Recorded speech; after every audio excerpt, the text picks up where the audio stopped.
This is the second part of the Savana build, which includes the pocket door, the cooler cabinet, the bed, and the utility closet. This is just a page from my sketchbook when I was trying to decide how I wanted the pocket door to function. The door panels themselves have steel wheels and roll on a wood dowel. The panels themselves hang on a dowel and are guided by the wood down below. The track that the panels hang on are screwed up to a 2x6 that's mounted on the ceiling of the van. Next, we stained the doors and started building the bulkhead wall.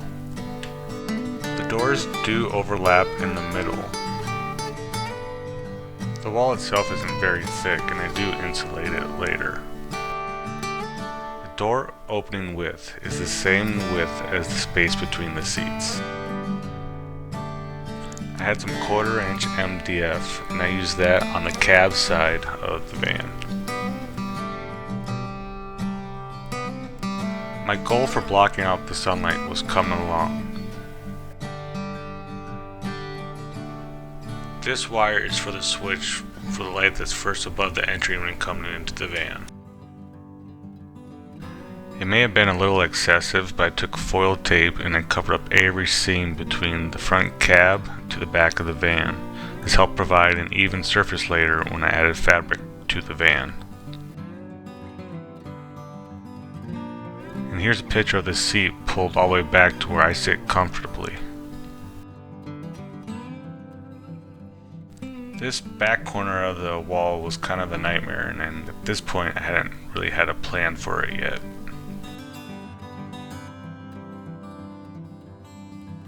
Here is where I used black fabric. I spray glued it onto the MDF. Any kind of overspray easily cleaned off with Goof Off.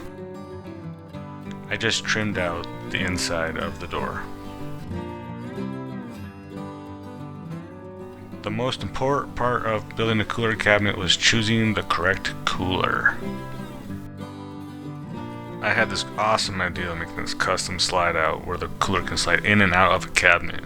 It was a great idea.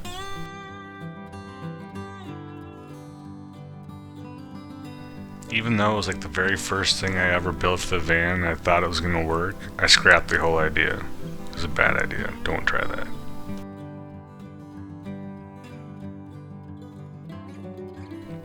Building anything that's square in the van was no easy task. I basically squared everything off the floor as if the floor was flat. The cabinet itself is anchored to the floor of the van and to the ceiling of the van, making it strong and sturdy.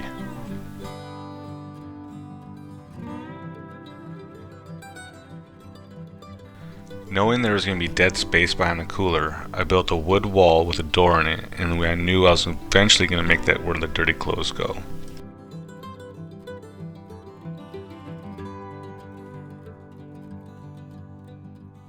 The clothes just lay on a wood board, and the wire in the background is for a 12-volt outlet I installed in the back of the van. It was finally nice to be able to put stuff somewhere. Here I am deciding the height of the bed, and I'm using my shoe to help hold up that board.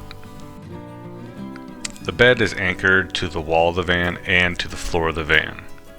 The bed itself is a slide out bed, and I had a whole bunch of extra 2x6s, and so I built it all to be really strong. I wanted the top of the bed to also slide out and to open like a chest. That way we can store stuff underneath the bed. I laid out all my lines, and then I cut all my lines with a jigsaw blade. In hindsight, I probably would have used a circular saw, and I would have done a plunge cut, and I'd finish off every one of my corners with the jigsaw blade. I had to router and sand all my cuts on the top of my bed for it to slide very easily, and the supporting 2x6 legs are very strong.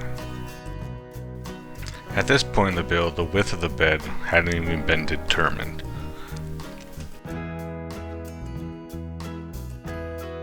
I finished off the front of the bed with leftover cedar wood from the ceiling.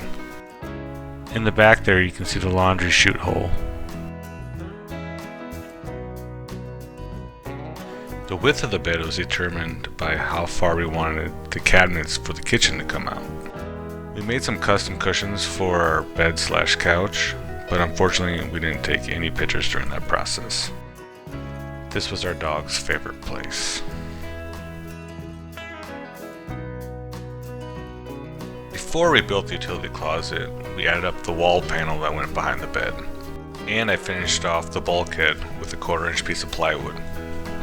Then I laid it out, make sure it didn't protrude out into the door opening, and then I built the frame for the door for the cabinet. I knew I wanted to put the batteries in the bottom of the utility closet, and I wanted to have our emergency toilet. The cabinet is secured to the wall, ceiling, and floor of the van. I used wall paneling for one side of the closet. I didn't want a massive swinging door on the utility closet, so we made it into like a closet door, and the moon acts as handles for opening and closing the closet.